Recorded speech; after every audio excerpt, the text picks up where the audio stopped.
bagaimana orang sedunia bisa dibohongin tentang COVID itu. Bagaimana seluruh dunia bisa divaksin tanpa tahu apa itu yang dimasukkan dalam tubuhnya. Dan sekarang penelitian-penelitian menunjukkan betapa ngerinya akibat dari booster yang mereka berikan. Baru hari Kamis kemarin Pfizer dengan Moderna mengajukan izin pada FDA untuk membuat vaksin lagi Omicron yang ada XBB-nya, XBB apa.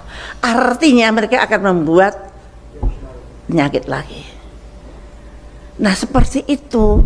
Kalau kita terus seperti ini, kapan kita mau selamat? Bapak-bapak, kita harus berhenti untuk bersangka baik tata cara di negara ini. Kita harus mencari jalan dengan cerdas, mencari jalan keluar dengan cerdas. Kalau menurut saya, ya harus ada revolusi konstitusi tanpa ampun. Nggak bisa lagi dengan 2002.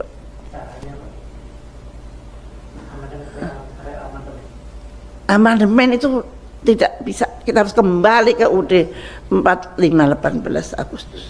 Itu yang perlu dipikirkan.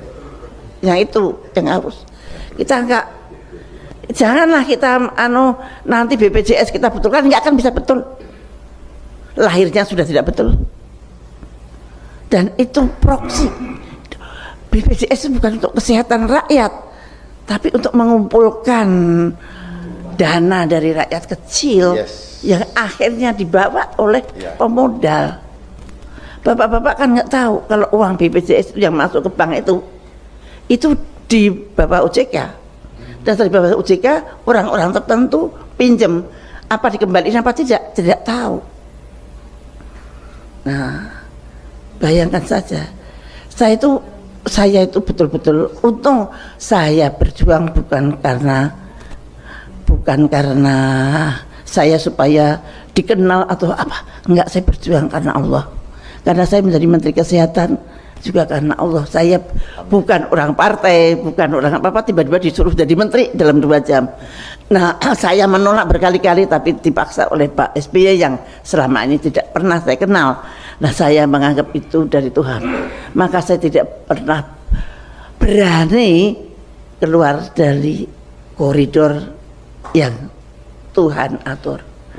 Nah, itu bayangkan saja, saya ini melawan WHO.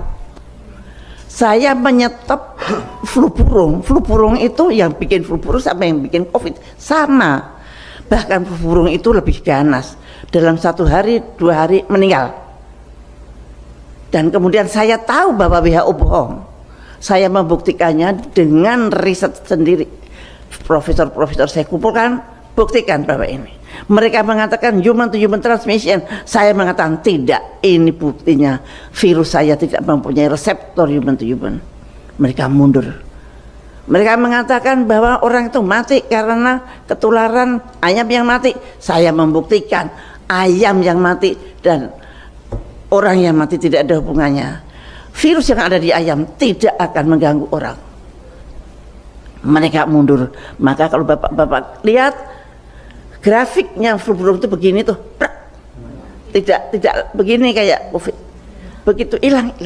Mereka saya kalahkan dengan politik transparansi. Begitu hebatnya keberhasilan itu di luar. Dan saya tahu bahwa ada sesuatu yang berbahaya di negeri saya, yaitu Namru. Namru saya tutup, Pak. Dan saya baru tahu kira-kira 5 bulan yang lalu bahwa saya satu-satunya orang di dunia yang berani nutup laboratorium biologi Amerika di negaranya. Mestinya pemerintah belajar ketika ada, tapi ternyata saya malah masuk penjara. Padahal saya tidak menyerang pemerintah loh.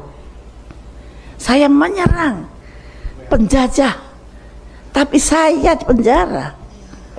Dengan tentu saja dengan caranya, dengan fitnah, dengan apa. Saya di penjara 4 tahun, Pak. Tapi ya nggak apa-apa. Saya berpikir barangkali tidak ada yang mau mengerjakan pekerjaan itu kalau saya tidak di penjara. Betapa ngerinya kalau Namru itu masih ada dan kemudian ada COVID, kita lebih parah dari Wuhan.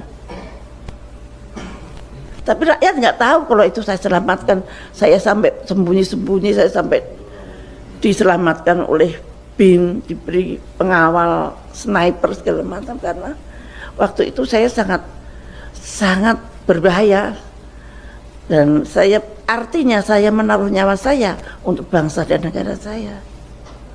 Nah itu, tapi saya di penjara, artinya ada apa ini negara saya? Tapi saya sudah tahu persis, dan bahkan pada waktu di penjara teman-teman saya dari luar pada nengok, dan saya tahu siapa yang memenjara saya, dan saya pasrah pada Allah. Allah selalu mempunyai rencana sendiri, dan alhamdulillah saya masih hidup sekarang.